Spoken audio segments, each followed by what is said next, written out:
అంటారా జనరల్గా? గతం బాగుందంటారు, ఇప్పుడు బాగుందంటారు. ఇప్పుడేమో కూటమి ప్రభుత్వాలు, గతమేమో వైసీపీ ప్రభుత్వం. సార్ మరి ఏంటి సార్ పథకాలు 6 మరి ఏమన్నా అవుతాయి అంటారా? 2 ఆల్రెడీ ఇచ్చామంటున్నారు. ఒకటి పెన్షన్, ఒకటి గ్యాస్ సిలిండరు. ఏది ఇచ్చినా ఎమ్మెల్యే రేట్లు పెరుగుతున్నాయి. పెన్షన్లు ఇస్తున్నారు, గ్యాస్ సిలిండర్ అందరికీ అందలేదు అనుకుంటా. మరి ఎలా సార్? ప్రభుత్వ రంగాలన్నీ కూడా ప్రైవేటీకరణ వైపే ఉంటున్నాయి. కేంద్రం కూడా ఎవరు వచ్చినా కలుపుకుంటున్నారు. గత హయాంలో వాళ్ళని కలుపుకున్నారు, ఈ హయాంలో వీళ్ళని కలుపుకున్నారు. అంటే ఏం లేదు సార్, ప్రభుత్వ రంగాల్లో అన్నీ కూడా ప్రైవేట్ రంగం విలీనం చేసేసి పెట్టుబడులకి ఆస్కారం అంటున్నారు కదా. నేనైతే అబ్జర్వ్ చేయలేదు. వాలంటీర్ వ్యవస్థ లేదు, ఇక సంక్షేమాలు అందించడానికి ఓన్లీ సచివాలయం స్టాఫే ఉన్నారు కదా, బాగానే ఉందంటారా? ఆ విషయంలో అయితే వాళ్ళ ప్రభుత్వమే బాగుంది. సచివాలయం విషయం అన్నీ ఇంటి దగ్గరకు వచ్చేసేవాళ్ళు. లేదు, కరెంట్ ఛార్జీలు పెరిగాయి, ఎలా అనిపిస్తుంది? పెంచుతారు. సంపద సృష్టికి రంగం సిద్ధమైందంటారు అయితే? ఎక్కడ సృష్టిస్తున్నారు? వాళ్ళు సృష్టించలేదు. కొంచెం ముందుగా అంటే మరి ఈసారి అభివృద్ధికి పరుగులు తీయాలంటే తప్పదంటున్నారు కదా.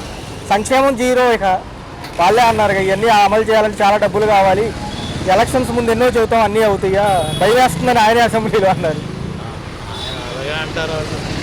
మరి పవన్ కళ్యాణ్ గారు కూడా మంచి నినాదాలతో వచ్చారు, ఆయన ఏం మాట్లాడుతున్నారు కానీ చూడాలి మరి. 6 నెలలు అవుతుంది సార్, 7వ నెలలోకి ఎంటర్ అయ్యాము. ఈ ప్రభుత్వ నాయకులు, ఇప్పుడున్న కూటమి నాయకులు రేపు 15 నుంచి బయటకు వస్తారంట సార్ జనంలోకి. నియోజకవర్గ వారీగా ఎమ్మెల్యేలు, వార్డు మెంబర్, కార్పొరేటర్లు ఎలా ఉందని అడుగుతారంట జనాల్ని. అడిగితే చెప్తాం వాళ్ళకి ఎలా ఉంది, ఏం కావాలో. మాజీ ప్రభుత్వాలేమో జనవరి నుంచి అంట సార్, ఆల్రెడీ 3 డేట్లు ఏమో ఈ నెలలోనే ఇచ్చారు. రైతుల సమస్యలు, స్కూల్లో బిల్లుల గురించి, నాడు నేడు, వసతి దీవెన గురించి, రెండోది ఏమో పెరిగిన కరెంట్ ఛార్జీల గురించి కూడా వాళ్ళేమో పోరుబాటు పడతామంటున్నారు. వాళ్ళు వీళ్ళు ఉన్నప్పుడు వాళ్ళ మీద, వాళ్ళు ఉన్నప్పుడు వీళ్ళ మీద మామూలే. మీకు ఎలా అనిపిస్తుంది? అప్పటికి ఇప్పుడు ఏమైనా డిఫరెన్స్ ఉందా? ఏం లేదండి, వాళ్ళు ఉన్నప్పుడు ఏం చేయలేదు, వీళ్ళు ఏం చేయలేదు. ఉచిత ఇసుక ఏమైనా దొరుకుతుందా? నాకు ఎలా దాటి మీద ఐడియా లేదు. సో ఎలా ఉండబోతుంది సార్? ఏం దొరకట్లేదు అంటున్నారు. పోలవరం, అమరావతి ఏంటి అందరూ చేస్తాను మేము ఉన్నప్పుడు వాళ్ళు చేస్తా అన్నారు, వాళ్ళు చేయలేదు. వీళ్ళు మరి చేస్తారు లేదు తెలియదు, చూద్దాం. Okay sir. జమిలీ ఎన్నికలు ఏమైనా ఉన్నాయి, అవుతాయి అంటారా? 2027 అంటున్నారు. ఏదైనా ఇక అభివృద్ధికే సూచకం అంటున్నారు, మరి నమ్మొచ్చు అంటారు ఈసారి అన్న? రోడ్లకు కూడా టోల్ గేట్లు అంటున్నారు గ్రామాల్లో. ఓట్ల కోసమే అంతా వీళ్ళందరూ. స్మార్ట్ మీటర్లు ఒకటి కొత్తగా వస్తున్నాయి. స్మార్ట్ మీటర్లు సిమ్ వేసి రీఛార్జ్ చేయాలంటే ఈసారి నుంచి. ఇక మర్చిపోతే కరెంట్ కట్టే. మరొక అంశం ఏంటంటే గ్రామాల్లో ఉన్న రోడ్లకు టోల్ గేట్లు అంట, జాతీయ రహదారులకు అనుసంధానం అంటున్నారు. మరి ఫేస్బుక్లో అట్లా ఇస్తున్నారు కానీ ఎంతవరకు జరిగితే తెలియదు. Right sir, బాగుందంటారా? గతలే రేట్లు ఇప్పుడు ఇంకా పెరిగిపోయినాయి రేట్లు. ఎన్ని రేట్లు పెరిగినాయి. అప్పుడు ఉల్లిపాయ 60-70 అమ్ముతారు. ఓ పక్క చూస్తే కరెంట్ ఛార్జీలు 190 పైసలు అన్నారు, ఆల్రెడీ 45 పైసలు పెంచారు. పెంచను అన్నాడు చంద్రబాబు, ఇప్పుడు కరెంట్ రేట్లు కూడా పెంచాడు. అది మరి ఈ నెల 15 నుంచి వీళ్ళు జనంలోకి వస్తారంట సార్ కూటమి నాయకులు. వచ్చి ఎలా ఉంది ఏంటని అడుగుతారంట. చూడండి ఎలా జనాలు చెప్తారు. జనవరి నుంచేమో జగన్ గారు వస్తానంటున్నారు. అంటే ఎలా ఉండబోతుంది సార్? ఈ యొక్క రెస్పాన్స్ ఎలా ఉంటుంది అంటారు? అనుకున్న ఏమి ఇవ్వటం చంద్రబాబు ఏమి ఇవ్వలే. అది శిక్ష ఇది ఏమి చేయట్లేదు, అవన్నీ జరగటం. అంటే సార్ ఇప్పుడు అమ్మఒడి ఆగిపోయింది, విద్యా దీవెన ఆగిపోయింది, రైతులకి పెట్టుబడి ఆగిపోయింది. చేశాడు, జనాలు మోసం చేశాడు. వాలంటీర్లు పాపం లేరు కదా సార్, వాళ్ళ పరిస్థితి ఏంటంటారు? వాళ్ళని తీసేసాడు.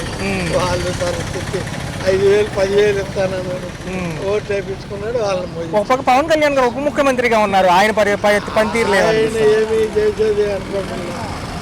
జనాల మీద చోట్ల వాళ్ళు పట్టేస్తారు. ఎంతసేపు వైసీపీ వాళ్ళ మీద ఎత్తుటి పడదు తప్ప ప్రజలకు చేస్తే చూపించాలి. అది ఈ పేదవాడు మధ్యతరగతి, బిలో మధ్యతరగతి పరిస్థితి ఏంటంటారు? బాగలేదు అసలు, ఏం బాగాలేదు. అంటే పనులు ఏమైనా ఉన్నాయా సార్ అసలు గట్టిగా ఈసారి? ఖర్చులు మటుకు ఎక్కువ అవుతున్నాయి, రేట్లు అన్ని విపరీతంగా పెరిగిపోయాయి. సార్ ఉచిత పథకాలు ఎంతవరకు ఇవ్వచ్చు అంటారు మీ అవగాహన ప్రకారం సార్, మీ అభిప్రాయం? అంటే కొంతవరకు సంక్షేమం ఓకే అంటున్నారు, కొంతవరకు ఏమో అభివృద్ధి అంటారు ఈసారి.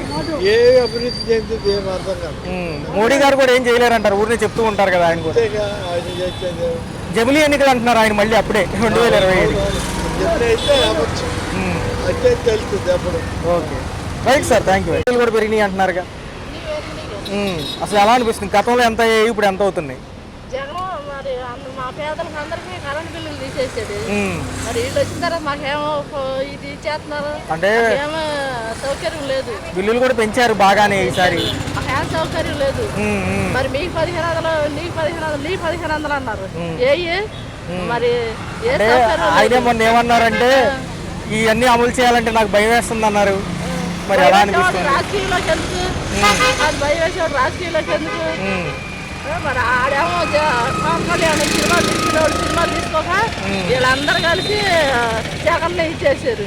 ఆయన పాపం నేను ఉంటే కరోనాలోని పథకాలు ఇచ్చాను ఇప్పుడు కూడా ఇచ్చేవాడిని అంటున్నాడు ఆయన. మరి ఒక్క నిమిషం మేడం మాట్లాడండి అయిపోవచ్చు. మరి ఇప్పుడు కూడా అలాగే ఉన్నాయా? ఇవన్నీ అలాగే ఉన్నాయట. అదే టమాటాలను బెండకాయలు తప్ప అన్నీ పాకులు 20 మేడం నూనె ప్యాకెట్లు కానివ్వండి, ఇటు పక్క గ్యాస్ బండ్ల ధరలు కూడా పెరిగినాయి. ఒక పక్క ఏమో ఫ్రీ అంటున్నారు, ఏమన్నా వచ్చినాయా? ఏది విపరీతంగా ఉన్నాయి ధరలు. మాకేం ఫ్రీ రాలా, ఇంకా మాకు అవలా గ్యాస్ అవలా. మేడం గారు మరి కరెంట్ ఛార్జీలు కూడా పెంచారంటున్నారు, ఎలా అనిపిస్తుంది? ఇచ్చారు మరి. ఒక నిమిషం మేడం అంటే 6 పథకాలు ఏదో పథకం అమలైనప్పుడు ధరలు పెరుగుతున్నాయి, ఎలా అనిపిస్తుంది? ధరలు పెరుగుతున్నాయి. 2 సంపాదించి 4 సంపాదించాలి ఇప్పుడు. గతంలో ఎంత మెయింటెనెన్స్కి వీటికి ఇప్పుడు ఎంత అవుతున్నాయి మేడం ఖర్చు? చెప్పలేదు నేను. మేడం ఒక్క నిమిషం అంటే కూటమి ప్రభుత్వాలు వచ్చాయి కదా, ఎలా అనిపిస్తుంది? 6 నెలలు అయిపోయింది, 7వ నెలలో కూడా ఎంటర్ అయ్యాము. ఏదైనా మంచిగా ఉందా, పర్లేదు అంటారా, కొంచెం సమయం వచ్చి అంటారా? మంచిగా జరిగింది ఏం లేదు, రేట్లు పెరగడం తప్ప. అంటే ఉద్యోగాలు పిల్లలకు కూడా ఇస్తామంటున్నారు కదా ఈసారి, జనరల్గా చెప్పండి. ఇప్పుడేం చెప్పలేమండి, మొన్న ప్రభుత్వం వచ్చింది.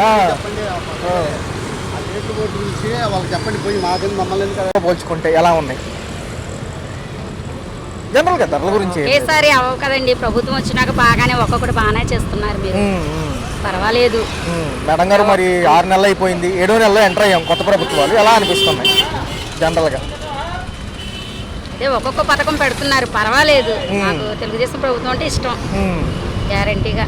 మరి ఉద్యోగ కల్పన కూడా ఇస్తామంటున్నారు, 20 లక్షలు ఈసారి యువత ఆశలు పెట్టుకోవచ్చు. అంటే అమరావతి పోలవరం అయితే ఈ డెవలప్మెంట్ అవుతుంది కదా, ఆయన దిగేలోపు మొత్తం కంప్లీట్ చేస్తే బాగుంటుందండి, అప్పుడు మళ్ళీ వస్తారు. మరి పేదవాడి పరిస్థితి ఏమంటారు? పథకాలు ఇవ్వడానికి వాలంటీర్లు లేరు, మరి వాళ్ళ పరిస్థితి ఏంటి? ఇంటికి ఎలాగా వస్తున్నారు కదా అన్ని పెన్షన్లు ఇవ్వటానికి వాటికి, ఇంకేం పర్వాలేదు. జగన్మోహన్ రెడ్డి గారేమో జనవరి నుంచి వస్తారంట ప్రజల్లోకి మళ్ళీ ఒకసారి. మరి ఎలా ఉండబోతుంది ఈసారి? ఆహ్వానిస్తారంటారా, లేకపోతే కొంచెం ఏమైనా వేరుగా ఉంటుందంటారా వ్యవహారం? తక్కువగానే ఉంటుందండి, ఈ ప్రభుత్వం బాగానే చేస్తుంది కాబట్టి మొగ్గు చూపిస్తున్నారు జనాలు. మెయిన్గా పవన్ కళ్యాణ్ గారు ఉప ముఖ్యమంత్రిగా ఉన్నారు కాబట్టి ఆయన పనితీరులు ఎలా అనిపిస్తుంది? అంటే సినీ రంగం నుంచి వచ్చిన వ్యక్తి కాబట్టి చూడొచ్చు అంటారు. అంటే రాజకీయ అనుభవం తక్కువే ఉంది కదా ఆయనకు కూడా. ఆయన ఏమో కానీ చంద్రబాబు నాయుడు పక్షాన ఎక్కువ మంది ఉన్నారు. అయితే ఈసారి డెవలప్మెంట్ వైపే కావాలి, ఎందుకంటే జనాల్లోకి అప్పుడు కుర్ర యూత్ మాత్రం ఆయన వైపు ఉంటుంది బాగా. మరి ఎలా మేడం చూసుకుంటే ఈ గ్యాస్ సిలిండర్లు ఉచితం అంటున్నారు, ఏమైనా వచ్చిందా? కొంతమందికి వస్తుంది, కొంతమందికి రావట్లేదు.